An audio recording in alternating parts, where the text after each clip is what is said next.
बस्तर मन गूंजे रे ढोल नगाड़ा।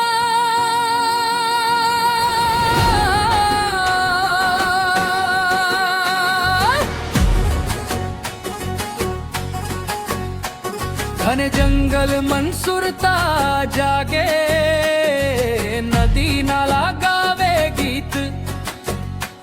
मोर बस्तर के मयारे संगी, लागे मोला बहुत ही प्रीत।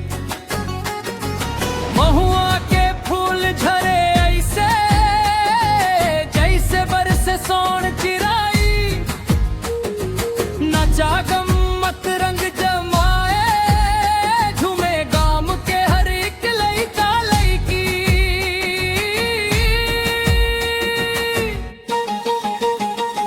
माटी के सुगंध बस्तर के दिल में बस गे रे।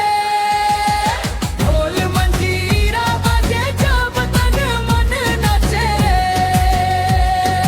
माटी के सुगंध बस्तर के दिल में बस गे रे।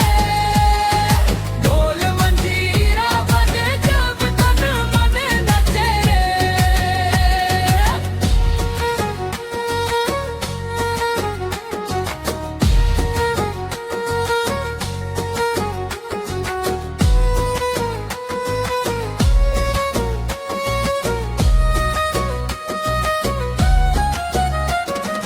चांदनी रात ममाग जलाए, गांव करे सब संग नाच।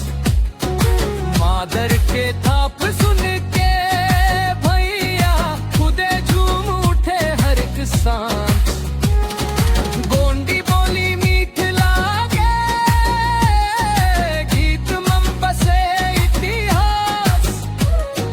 बस्तर के मया इसने संगी, भुलाए ना जावई कबूदास।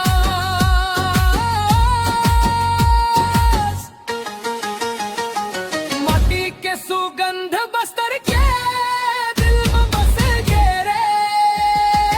ढोल मंजीरा बजे जब तन मन नचे रे। माटी के सुगंध बस्तर के दिल में बस गे रे। ढोल मंजीरा बजे जब तन मन नचे रे। अरे सल्फी रस के मिठास जैसे मोर बस्तर के प्यार। जंगल पहाड़ सब गाथा गावे, जगमन सबसे अलग संसार। अरे ओ बस्तर